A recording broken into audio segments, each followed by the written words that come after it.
Honra a tu padre y a tu madre, así se prolongarán tus días y te irá bien en la tierra que el Señor tu Dios te va a dar. Cristo, Hijo de Dios vivo, ten piedad de nosotros. Cristo, Hijo de Dios vivo, ten piedad de nosotros. Tú que fuiste obediente a María y a José, ten piedad de nosotros. Gloria al Padre y al Hijo y al Espíritu Santo. Cristo, Hijo de Dios vivo, ten piedad de nosotros.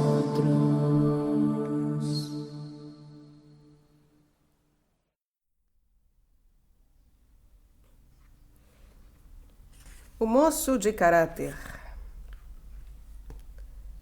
por Tihomer Tot, Monsenhor Tihomer Tot, Tihomer Tot.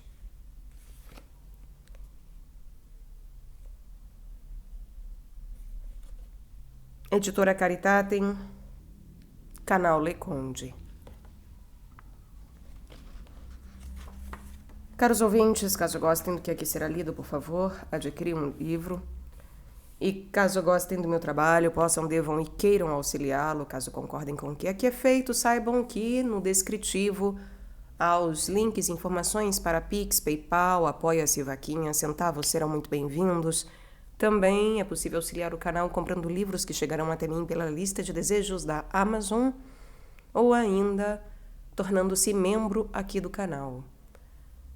Através do Seja Membro, você fará uma assinatura mensal que pode ser cancelada a qualquer momento, cujos preços variam também, vai da sua disponibilidade.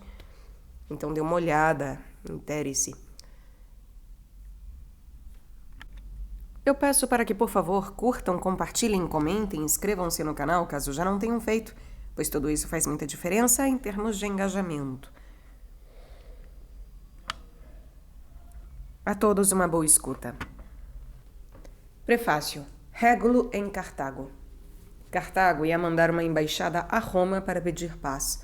Um prisioneiro de guerra romano chamado Régulo foi encarregado de chefiá-la, mas teve de jurar, antes de partir, que se sua missão viesse a fracassar, ele voltaria ao seu cativeiro.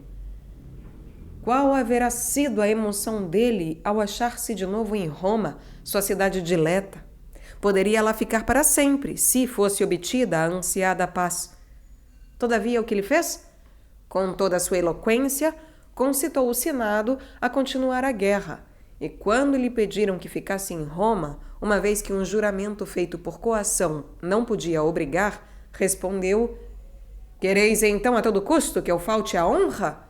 Bem sei que torturas e a morte aguardam-me à minha volta, mas tudo isso é nada em comparação com a vergonha oriunda de uma ação desleal e com as feridas que a alma recebe do pecado.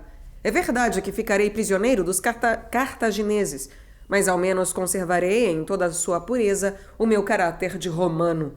Jurei voltar e cumprirei meu dever até o fim. Confiai o resto aos deuses."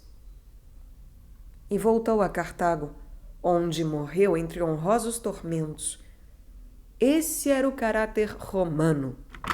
Ora, o que é então o caráter cristão? Nem todos podem ser ricos, nem sábios, nem homens célebres. Mas há uma coisa que de todos se pode exigir: um caráter irrepreensível. Conquistar reinos terrestres, é obra de homens excepcionais, e a coroa real é feita para bem poucas frontes. Todavia, conquistar o reino dos tesouros espirituais e colocar na fronte a coroa de um caráter viril, eis uma tarefa sublime e sagrada que nos deve preocupar a todos, sem exceção. Todos, disse eu. Entretanto, muitos deixam de cumpri-la. Tu, porém, meu filho, não a desdenharás, estou certo disso. Mas um caráter irrepreensível não é sorte grande que se pode ganhar sem nenhum mérito pessoal. Não é também nome ilustre que se traz consigo ao nascer ou que se adquire sem trabalho. Um caráter irrepreensível é resultado de luta, muitas vezes dura, da guerra civil que a nós mesmos fazemos e as nossas inclinações egoístas, e que pede muitas conquistas, abnegação e disciplina. Esse combate, cada um de nós deve tratá-lo dentro de si mesmo e sair dele vitorioso. O resultado magnífico que hás de obter nessa luta será um caráter impecável. Hoje em dia, o sentido profundo desta expressão talvez ainda escape, mas no dia em que a obra principal de tua vida for desvendada ante a face de Deus e tua alma, a qual tiveres formado com tanto trabalho, aparecer em toda a sua incomparável grandeza, exclamarás deslumbrado, como Haydn na representação da sua obra A Criação: meu Deus, fui eu mesmo quem fiz isto? Segundo uma expressão clássica de Santo Agostinho, o valor do homem é determinado pela sua vontade. Homines sunt voluntates. Cada vez melhor se reconhece que a escola moderna hoje se ocupa quase exclusivamente da inteligência dos jovens em detrimento do seu caráter e da sua vontade, os quais ela descura desenvolver. Daí o fato tão triste de se acharem entre os adultos muito mais cérebros cultivados do que ombros de aço, muito mais saber do que caráter. Não obstante, a base e o sustentáculo moral do Estado é a pureza moral e não a ciência, o homem e não a fortuna, o caráter e não a covardia. Este livro tem um único fim: exortar os jovens a formarem impecável o seu caráter, induzi-los a raciocinar desta sorte: uma responsabilidade enorme pesa sobre mim, porque séria tarefa aguarda-me e devo empregar a minha vida a cumpri-la. Os germens do meu futuro repousam em minha alma. Cumpre que eu a aqueça, cultive e desenvolva para que ela se torne em flor primorosa, digna de exalar seu perfume diante do trono de Deus por toda a eternidade. E só posso consegui-lo cumprindo o meu dever em todas as circunstâncias e vivendo uma vida ideal. Quisera este livro dar aos jovens um caráter de aço, neste tempo em que o mundo inteiro vai completamente transtornado e parece como que andar de pernas para o ar, nesta época em que a maior e quiçá a única doença da humanidade, responsável por todos os seus erros e vícios, é o perecimento assustador da vontade. Nestes dias de desfibramento quase geral, em que se diz complacentemente que é sabedoria conformar-se com as circunstâncias e ver a salvação pública na negação dos princípios de uma política realista e na procura de interesses pessoais, hoje, que a sensibilidade sempre à espreita de uma ofensa chama-se dignidade própria e a inveja pretende ser senso de justiça, hoje, que se evita qualquer trabalho seu da justiça, que se afigure um tanto difícil, sob pretexto de ser impossível, que cada um procura a vida fácil e os seus gozos. Sim, quisera este livro dar aos jovens um caráter de aço, neste tempo em que o mundo inteiro vai completamente transtornado e parece como que andar de pernas para o ar, nesta época em que a maior e quiçá a única doença da humanidade, responsável por todos os seus erros e vícios, é o perecimento assustador da vontade. Nestes dias de desfibramento quase geral, em que se diz complacentemente que é sabedoria conformar-se com as circunstâncias e ver a salvação pública na negação dos princípios de uma política realista e na procura de interesses pessoais. Hoje, que a sensibilidade sempre à espreita de uma ofensa chama-se dignidade própria e a inveja pretende ser senso de justiça. Hoje, que se evita qualquer trabalho seu, da justiça, que se afigure um tanto difícil, sob pretexto de ser impossível. Que cada um procure a vida fácil e seus gozos. Sim, este livro quisera formar jovens de caráter inatacável, de princípios justos e sólidos, jovens cuja vontade não recue ante quaisquer obstáculos e que sejam cavaleiros devotados de todo e qualquer dever. Moços rijos como o aço, retos como a verdade, luminosos como um raio de sol, límpidos como um fio d'água nas montanhas. Moços, enfim, puros de corpo e de alma. Esta obra quisera que só houvesse estudantes de caráter inteiriço e que não se encontrasse mais nenhum de alma vil e sentimentos mesquinhos, desses que não se interessam por nenhum problema espiritual, que só pensam em iludir o professor, subtrair-se às lições difíceis, ir ver a nova estrela do cinema e arranjar um convite para recepção em casa de Dona Fulana. Mas, ai, há tantos desta espécie, e os jovens de caráter firme são comparativamente tão poucos. Pois bem, este livro quer demonstrar-te que, entretanto, quem tem razão é essa minoria que trabalha e se fatiga na senda do caráter, enquanto os outros são despreocupados e folgazões. Assim, este livro quer incentivar-te a que te inscrevas entre os primeiros, pois só a vida deles é que é digna do homem. Afirmo de fato com Schiller, que pode ser ouvido aqui no canal, aliás, que é a vontade que faz o homem pequeno ou grande. E concordo com o barão, que eu não sei o nome, Evotivos, não tenho a menor ideia de como se pronuncia isso, que é um grande pensador húngaro, que diz: o valor real do homem não depende de sua inteligência, mas da força da sua vontade. Os grandes talentos intelectuais só servem para enfraquecer aquele a quem falta firmeza. Um grande espírito, cujo caráter não lhe está à mesma altura, é a mais desgraçada e não raro a mais desprezível das criaturas. Na primavera, o camponês se detém junto ao seu campo e passeia o olhar cismador ao longo dos sulcos silenciosos. Que me darás este ano, minha terra? Parece ele dizer. Mas o campo responde-lhe com outra pergunta. Dize-me tu primeiro o que me darás. É assim que o moço para à entrada misteriosa da vida. Que me reservas, ó vida? Que é que me espera no correr dos anos? Porém, a vida, como o campo, recambia-lhe a pergunta. Isso depende do que me deres. Receberás o que mereceres por teu trabalho. Colherás o que semeares. Este livro quer fazer-te conhecido um grande meio de êxito neste grande trabalho, a educação de si próprio. Mas toma cuidado, meu filho, e não te deixes iludir. Esta obra apenas pode desvendar-te inimigos dissimulados, prevenir-te contra perigos e designar armas, e nunca, porém, combater em teu lugar. Se quiseres adquirir caráter, cumpre que faças tu mesmo esse trabalho espiritual, que só tu podes realizar. A experiência há de mostrar-te que o caminho do caráter não é caminho fácil.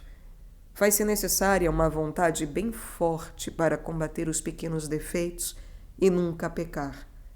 Uma vontade que não conhece nem detença, nem trégua. De sobejo o verás. Mas não importa. Sim, não importa. Eu quero e quero, has de dizer. Mas que buscas então? Por ordem no caos de meus pensamentos, dominar meus sentidos e afetos, refletir antes de falar, considerar as coisas antes de agir, aproveitar as experiências do passado. Quero pensar no futuro e quero, portanto, fazer o melhor emprego possível do presente. Quero trabalhar com gosto, sofrer sem me queixar, viver de maneira irrepreensível e, finalmente, morrer em paz, na esperança de minha felicidade eterna. Pode-se imaginar mais elevado programa de vida? Existirá escopo mais digno de ser realizado do que uma vida sem mácula?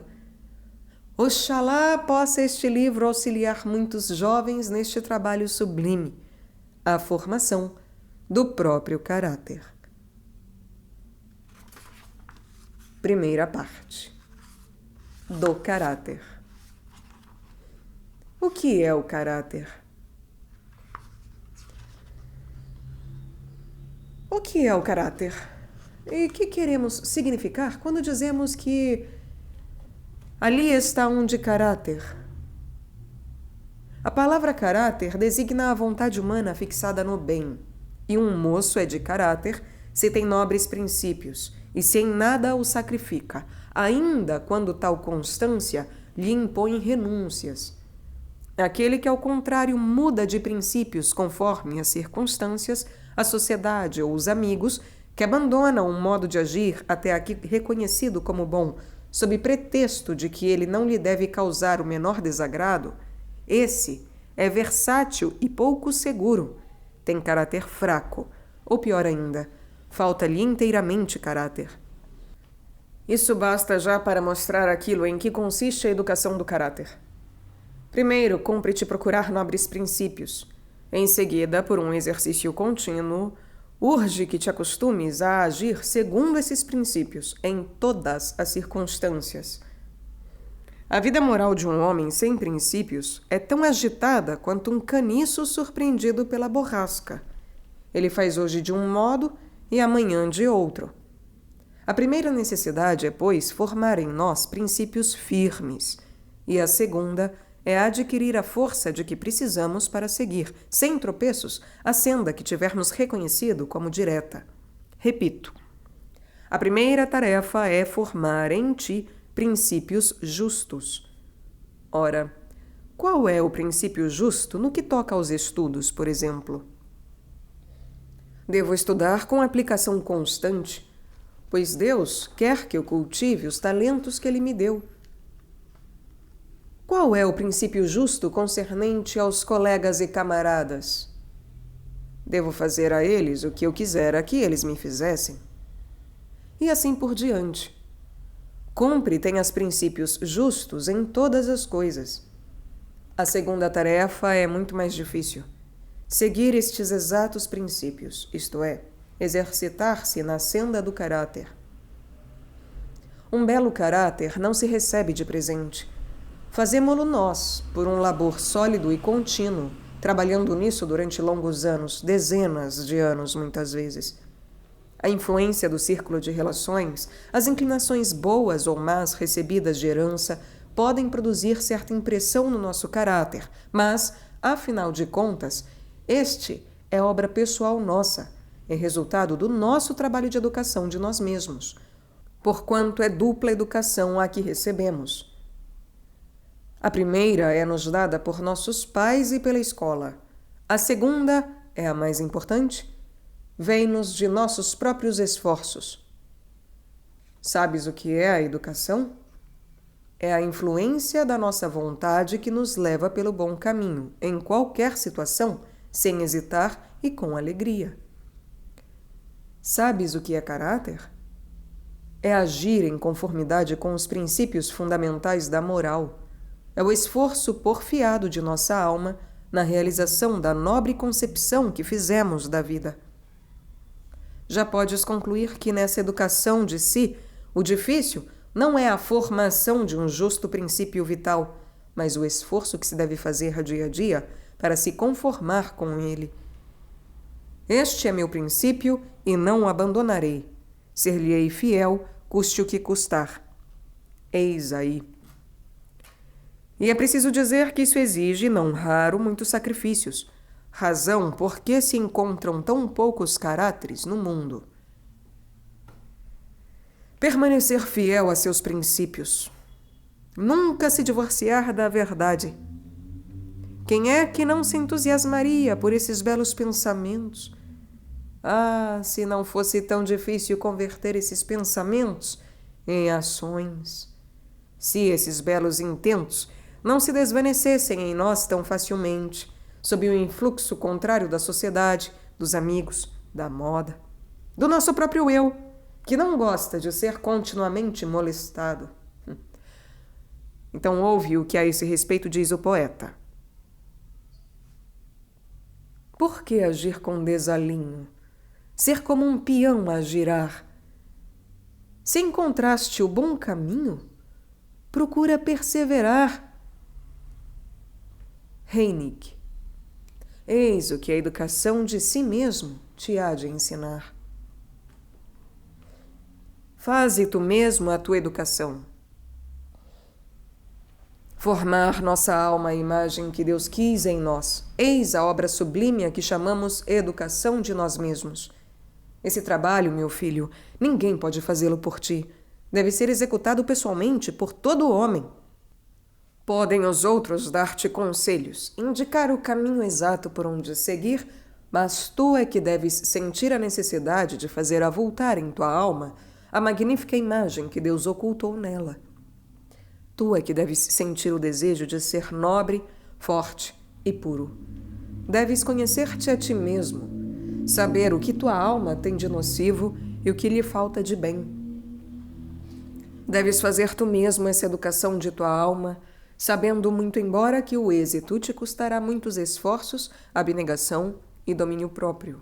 Será necessário que te recuses com frequência àquilo mesmo que tanto quererias fazer e que faças também, muitas vezes, o que não é de teu agrado. Acima de tudo, precisarás cerrar os lábios e erguer corajosamente a fronte para ficares firme, mesmo quando tuas boas intenções viessem a fracassar repetidamente. Desses esforços dependem a formação do seu caráter, do teu caráter e de toda a tua vida. Semeai um pensamento, ele produzirá um desejo. Semeai um desejo, ele produzirá uma ação. Semeai a ação, e ela produzirá o hábito. Semeai o hábito, ele produzirá caráter.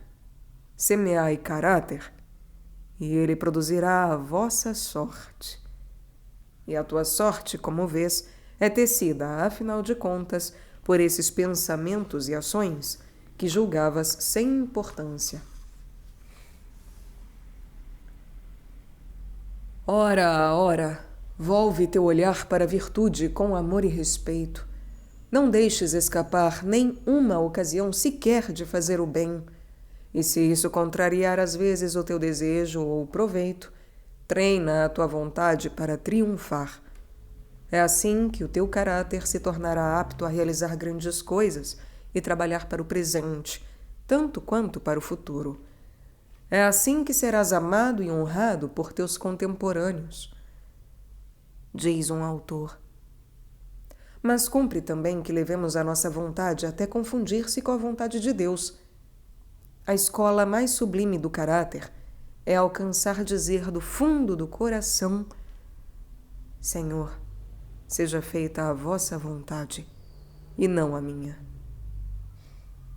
A melhor forma de educação de si próprio é perguntarmos-nos tão frequentemente quanto possível, após as nossas ações, palavras e até pensamentos: Senhor, foi mesmo de vossa vontade o que eu disse ou fiz?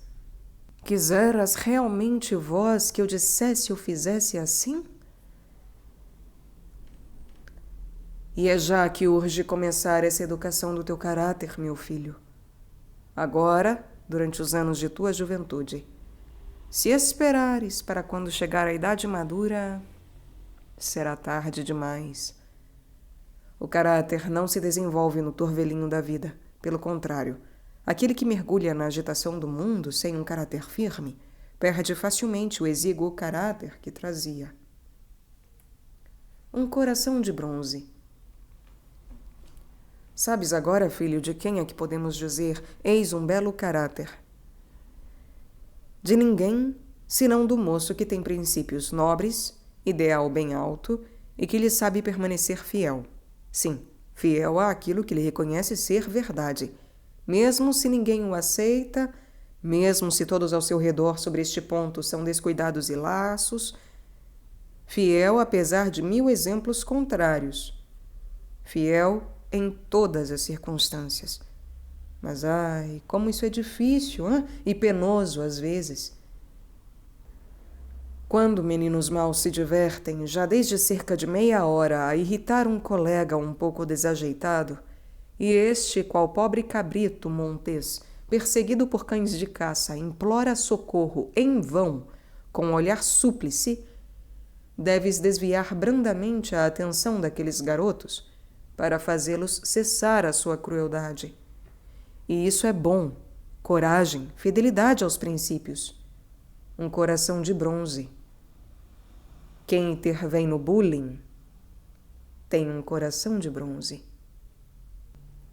Quando estudantes mais ou menos céticos, gracejando grosseiramente, põem-se a zombar das verdades mais sagradas da religião e tentam arruinar os pensamentos, os ensinamentos de um sacerdote com argumentos tirados de velhos livros, achados não sei onde, eleva a voz em favor da verdade religiosa ultrajada.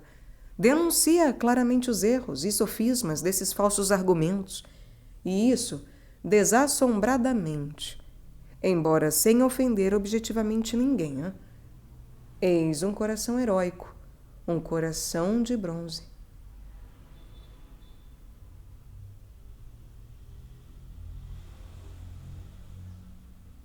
Quando os risos descuidosos dos seus camaradas te chegam através de uma janela aberta, dando-te vontade de mandar às favas o fastidioso problema de álgebra que deves concluir antes de ir a divertir-se com os outros, fica fiel ao dever.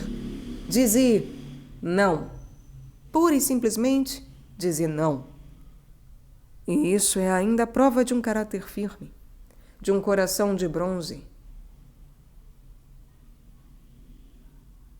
No decurso das perseguições sangrentas dos primeiros séculos do cristianismo, um pobre camponês foi aprisionado e conduzido ante uma estátua de Júpiter. Deite incenso no fogo e sacrifica aos nossos deuses, ordenaram-lhe. Não, respondeu ele simplesmente. Começam a torturá-lo. Ele não vacila. Levantam-lhe o braço de modo que a mão chegue exatamente por cima da chama e põem incenso dentro dela. Faze cair o incenso e estás livre, gritam-lhe. Mas ele, impávido, brada o mesmo. Não. E lá fica imóvel, o braço estendido. A chama ergue-se, começa a lamber-lhe a mão. O incenso já fumega. O herói, porém, continua imóvel. A mão é queimada com o incenso afinal. Mas Barlaão prefere o martírio à negação do seu Deus. Um coração de bronze. Meu caro jovem, como hoje em dia há entre nós poucos desses caráteres de mártires, desses caráteres de um poeta pagão, que um poeta pagão já cantava. Justum ac tenacem propositi virum, si fractus illabatur orbis, impavidum feriente ruine.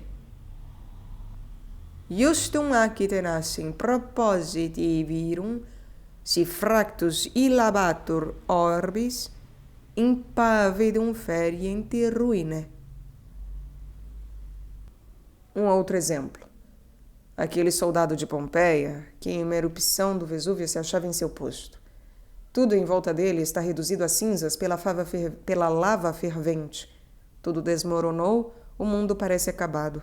Mas ele permanece lá, imóvel, fiel até na morte ao lugar onde o colocara o dever. Como vês, meu filho, é essa retidão, é a essa fidelidade aos princípios e a essa fronte erguida que chamamos caráter. Lançando os olhos sobre a juventude contemporânea, vejo tipos tão diferentes, tão diferentes. Vejo estudantes perfumados a buscar o passeio da moda. Vejo-os sair de um cinema para entrar em outro, e que só procuram distrações mundanas e só têm um cuidado, o do seu monóculo, ou dos seus cigarros, ou só vivem para os esportes. Vejo outros preguiçosos. E sim, vejo muitos estudantes que não estudam. Palavras de Epíteto. Já na época pagã, ensinavam os pensadores honestos que se pode ser sábio de renome ou grande artista, esportista distinto ou o homem mais rico do mundo, e que, entretanto, sem caráter, tudo isso nada vale. Toma, lê-me estas palavras tiradas das obras de Epíteto, um escravo pagão. Não te ocupes em satisfazer as necessidades do teu estômago, mas contenta-as da tua alma. Antes morrer que viver mal moralmente. A sorte pode atar o corpo, porém só o mal pode prender a alma. Aquele que é livre de corpo, mas atado de alma, é um escravo. Aquele cuja alma não está ligada pelo mal é livre, ainda quando fosse escravo seu corpo.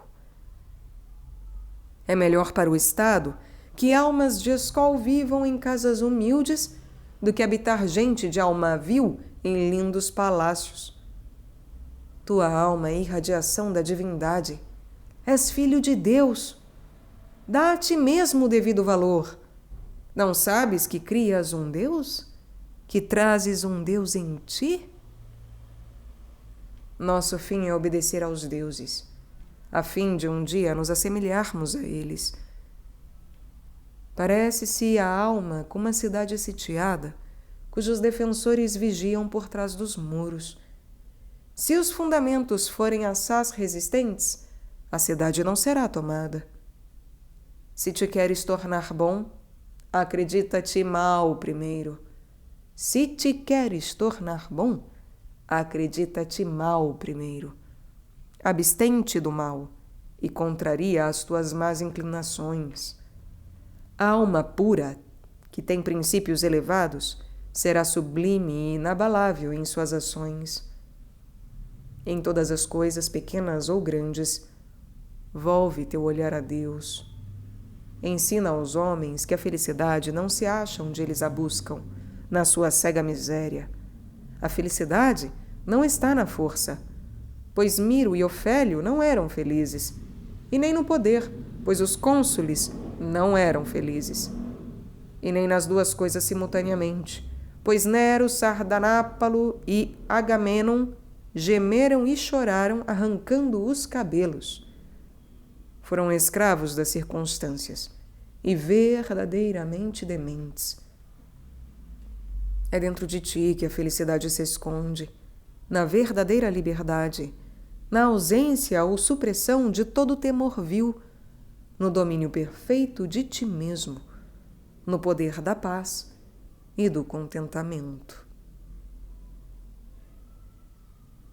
Que ideias sublimes, saídas do cérebro de um humilde escravo pagão. Que ideias sublimes, saídas do cérebro de um humilde escravo pagão. A força de um ideal. Um moço deveria sempre tomar a resolução de não ficar em nível vulgar, mas atingir uma grande meta na vida. Tu também, meu filho, escolhe, pois, um ideal. E esse ideal, não o esqueças nunca. Esse ideal, põe todas as tuas forças a realizá-lo. Não prometo que o conseguirás dentro de alguns meses, ou mesmo de alguns anos. É até possível que jamais o consigas. Mas que importa, a concentração dos teus pensamentos e atividade é aproximar-te-á dele, certamente, mesmo se a princípio ele pareça erguer-se diante de ti a uma altura inacessível. Aquele que põe toda a sua energia à obtenção de uma finalidade sublime, descobre em si, dia a dia, forças novas que ele próprio ignorava na véspera. Durante a Primeira Guerra Mundial, as incríveis privações das trincheiras revelaram-nos o que o corpo humano é capaz de aturar. Aprenderás que a alma é igualmente capaz de realizar prodígios quando aplica toda a força e toda a vontade a serviço do ideal que escolheu. Poderias, por exemplo, tomar a resolução de abandonar, custe o que custar, o defeito que reconheceste predominar em tua alma. Outra. Ano passado, Teu certificado de estudos era quase medíocre, variava entre 7 e 8 pontos, em uma escala que chega a 10. Este ano, porém, tudo há de ser 10. Não importa o que isso custe. Ou esta ainda, aprenderá inglês nas tuas folgas meia hora por dia, mas todos os dias, sem exceção. E assim por diante. E eu quisera ainda que mirasses o escopo mais elevado. Os livros de estudos ingleses estão cheios de frases como estas. Começa o trabalho onde milhões o abandonaram. Nos cimos ainda há lugar para muita gente destemida. Os melhores lugares do mundo ainda não estão ocupados. O caráter e a inteligência ainda são procurados. Estão sempre em alta na bolsa da vida. E sim, eu quisera encontrar em todos os jovens a convicção profunda de que devem tornar-se grandes homens, espíritos cultos, caráteres impecáveis, almas de beleza irradiante. Nem todos poderão atingir este alvo, bem eu sei. Mas, se os pensamentos e esforços, a exemplo das águias, alçarem sempre seu vôo para esse escopo supremo, eles certamente se aproximarão muito mais dele do que se contentassem com adejar ao rés do chão, como as andorinhas. Mas destarte todos os jovens se tornarão insuportáveis à força de se darem grandes ares, dirás talvez. Não receio. Estou mesmo certo de que a alma aquecida por ideal tão elevado poderá vencer mais facilmente que outros a tentação dos pensamentos baixos e dos desejos sensuais. Muitos jovens arruinam-se moralmente pouco a pouco, justamente porque não fixaram a sua vida uma tarefa elevada, um escopo sublime. Aceito plenamente a máxima que Carnegie, um dos homens mais ricos, mas também dos mais trabalhadores da América, recomenda aos jovens. Meu lugar é no topo. E mais, meu filho, tenta chegar a ele por um trabalho assíduo, cumprindo o teu dever com toda a alma, e não por proteção, com o auxílio de teus parentes e amigos.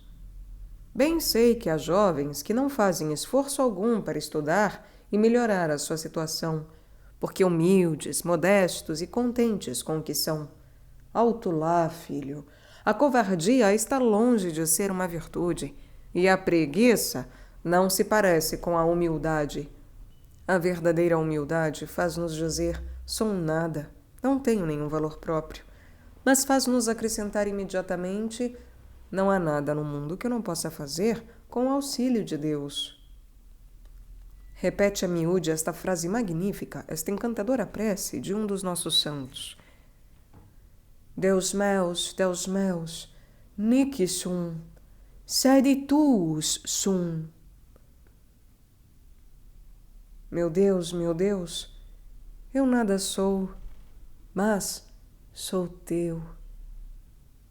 Sim, repete-o a miúde ao Pai Celeste, e verás que força espiritual brotará dessa oração. A energia ativa. Nada talvez fascine tantos jovens como a coragem e a energia ativa. Admiração perfeitamente justa, pois essa é uma das mais belas demonstrações da vontade do homem. Aqui, porém, chamamos energia ativa, não é a fantasia. Conheço rapazes que gostam de atribuir-se atos heróicos.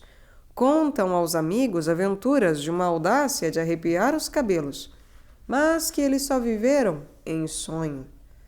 Isso não é coragem.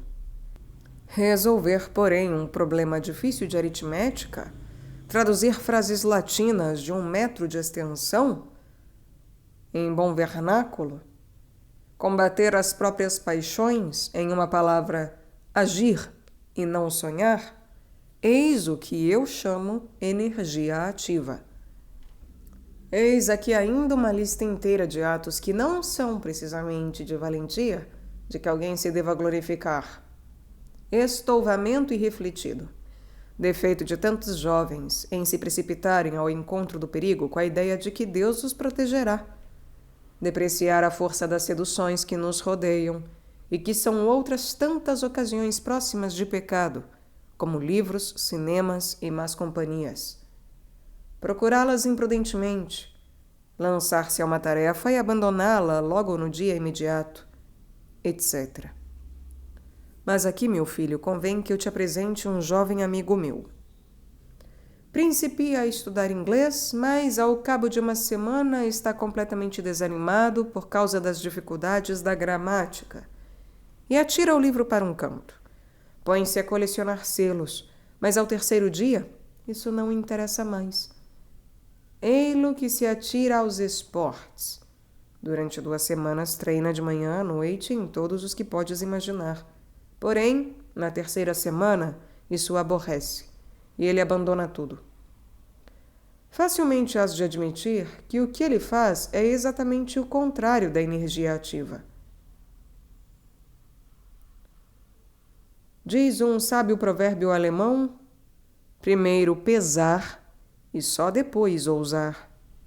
Deves começar por olhar bem de frente a obra a realizar, considerar em seguida as circunstâncias, depois, logo que veres que a coisa deve ser feita, ou que vale a pena fazê-la, não te deixes esmorecer por nenhum sacrifício, nem por dificuldade alguma. Repete: não importa. É meu dever e eu o farei. Isto sim, como vês, é energia ativa. É fruto de caráter viril. A liberdade. Liberdade. Esta palavra, mais que todas as outras, possui encanto mágico aos olhos da juventude. Crescer livremente, desenvolver-se livremente, viver livre como os pássaros. É o desejo instintivo que impele os jovens para a liberdade. Pois bem, se esse desejo é instintivo, foi o Criador que o suscitou. E se foi ele que o suscitou, certamente demarcou finalidades mais elevadas a este intuito, este instituto. A finalidade do instinto de liberdade, inato na juventude, não pode ser coisa tão trivial como fazer o maior barulho possível durante o recreio ou subtrair-se à disciplina da escola. A finalidade real desse desejo, nas almas jovens, só pode ser a força de resistência contra tudo que impeça o desenvolvimento do próprio ideal. O teu desejo de liberdade, meu filho, tem, pois, por fim, assegurar a possibilidade do teu desenvolvimento espiritual. Segue-se que não deves lutar contra todas as regras que te cercam. Isso seria indisciplina. Mas só contra as paixões, inclinações, obstáculos que possam barrar o caminho ao desenvolvimento do teu caráter. Guarda-te, portanto, de combater os constrangimentos e mesmo as dificuldades que te auxiliam a progredir. A videira não deve rejeitar a estaca fincada junto à cepa, pois só está ali para proporcionar aos novos rebentos elevar-se apoiando-se nela. Todo instinto deixado a si mesmo é cego. O instinto da liberdade, tanto quanto os outros. Todo instinto deixado a si mesmo é cego. O instinto da liberdade, tanto quanto os outros. Se refoge à direção do bom senso, arrasta o homem à ruína. É por isto que vemos quase cotidianamente o fato desconcertante de muitos jovens se perderem, porque compreendem mal a liberdade. Os seus instintos, furtados ao controle do bom senso, arrastam-nos cegamente a coisas talvez boas na aparência, mas nocivas na realidade, e os fazem recuar diante das que, aparentemente difíceis, seriam entretanto necessárias ao harmonioso desenvolvimento da sua alma. Era este pensamento que certo estudante assim exprimia em uma carta a um amigo. Depois que meu pai me permitiu fumar, renunciei a isso inteiramente. Não acho mais nenhum gosto no ato. Exemplo frisante do desejo da liberdade deformada, que encara todas as ordens e proibições como uma intervenção arbitrária. Nessa idade, na tua idade, meu filho, o desejo mais ardente de todos os jovens é tornarem-se livres e independentes. Ora, esse é exatamente o anelo de seus pais e também dos professores. Cumpre, pois, que os moços o compreendam e trabalhem em colaboração com esse fim. Desgraçadamente, contudo, muitos não fazem assim. Querem ser independentes imediatamente, quando deveriam aprender primeiro a dispor-se para isso. Para eles, ser independente consiste em subtrair-se às ordens dos pais e dos superiores. Não têm ideia nenhuma da verdadeira independência interior que lhes daria força, liberdade e domínio sobre o seu mau humor, caprichos, sobre a sua preguiça e outras deformidades da sua vida de instinto. Como podes trabalhar sabiamente para adquirir a tua independência espiritual, então? Bom, considerando as ordens de teus pais, as prescrições do teu colégio e os teus deveres diários como meios de vencer a tua preguiça, caprichos e o teu trabalho demasiado superficial, o teu mau humor, a tua falta de experiência, e não como limitações irritantes da sua liberdade, limitações que prometes mandar às ortigas logo que o puderes. Aquele que assim encara as ordens e respeita o seu regulamento, por essa razão trabalha verdadeiramente na liberdade de sua alma. Servir a Deus é reinar. Deus servire regnare est, diz o provérbio latino. O ideal da educação cristã é que o moço se desenvolva harmoniosamente, no corpo e na alma. Para nós, o corpo é tão sagrado quanto a alma. Cremos que ele nos foi dado para ajudar-nos a atingir a nossa finalidade eterna. Cremos que o corpo humano foi santificado pelo próprio Filho de Deus, quando se dignou tomá-lo. E cremos que um dia nosso corpo terá a sua parte na nossa eterna felicidade. Bem vês que o cristianismo nada vê de diabólico nem de mal no corpo. Não quer nem arruiná-lo nem enfraquecê-lo. Todos os seus esforços tendem somente a fazer dele um colaborador obediente, a serviço de fins eternos. Os mandamentos da religião apertam severamente. É verdade. E, entretanto, não prejudicam a tua liberdade. Muito pelo contrário, auxiliam-te e garantem o surto da alma para as alturas. Amarram-se os galhos da videira e a estaca, não para lhes estorvar a liberdade, mas para assegurar-lhes reto crescimento. Os laços te livrarão. Olha a vinha, está amarrada, mas vai se erguendo do chão perfeitamente aprumada. Os laços te livrarão. Olha a vinha, está amarrada, mas vai se erguendo do chão perfeitamente aprumada. Weber. Como é que nós, cristãos, haveríamos de ficar atrás da concepção romana a esse respeito? Pois bem, vê o que Juvenal já pedia. Eis aí um corpo são, uma alma forte capaz de aturar as mais duras fadigas da disciplina própria, da modéstia, da sobriedade. Só as grandes almas podem realizá-lo. Orandum est, ut siti mens sana in corporis sano. Fortem poce animum, portis terrore carentem, quis saptium vitae extremum inter nomera ponat. Nature, qui ferre queati quoscunque laboris, nasceat iraci, cupiat nihil, et hypotioris Herculis erumnas credati se vosce laboris, et veneri et cenis et plumis Sardanapali.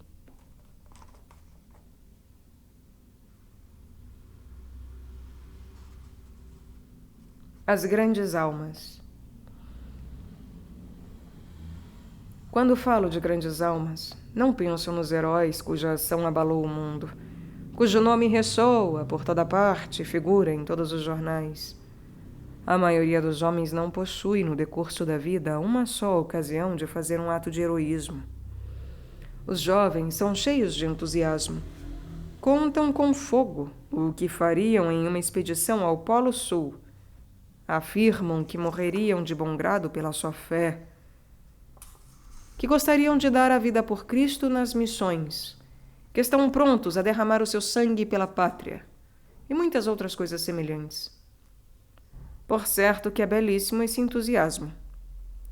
Mas se fica apenas no devaneio, se não é amadurecido, então não vale grande coisa na simples vida de todos os dias, porque sacrifício semelhante provavelmente jamais lhe será pedido.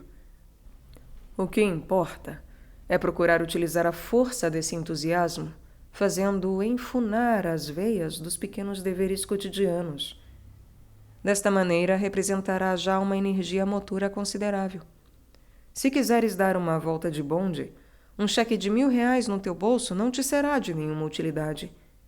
Se não tiveres dinheiro miúdo, o condutor logo te fará descer. Fazer o que com tamanha nota? Pois bem, é exatamente assim na vida moral.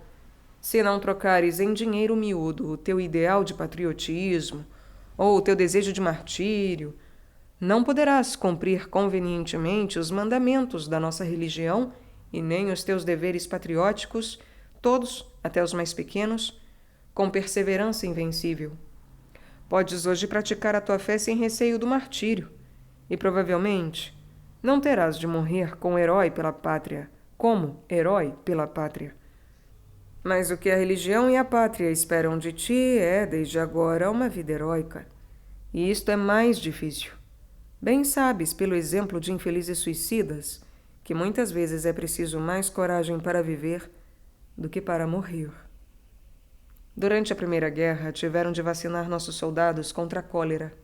E sabes o que eu via, então, com grande surpresa, no hospital de retaguarda onde eu servia? Aqueles robustos rapagões que não haviam pestanejado debaixo de uma saraivada de obuses se porem a tremer diante de uma inofensiva seringa de injeção. Bem vês que o entusiasmo heróico quase não existe na vida diária. Conheço homens em cujo ânimo a coragem é leviandade e vaidade, muito mais do que virtude. Pode ser que esses homens não temam nem sequer a morte, mas o que eles temem certamente são os sofrimentos que a vida pode reservar-lhes. E este temor fala os covardes e pecadores. O público do circo olha trêmulo os perigosos saltos dos acrobatas, mas não acredites que estes que expõem assim a vida tão levianamente sejam capazes, por exemplo, de vencer a mentira, quando pode ajudá-los a sair de dificuldades em alguma circunstância pouco importante. É preciso menos coragem para, no mês de julho, mergulhar em um rio gelado do que para ficar fiel aos princípios de pureza moral em uma sociedade mal orientada. A coragem de dizer sempre a verdade, de permanecer sempre honesto, de nunca abandonar os seus princípios, eis o que faz as grandes almas.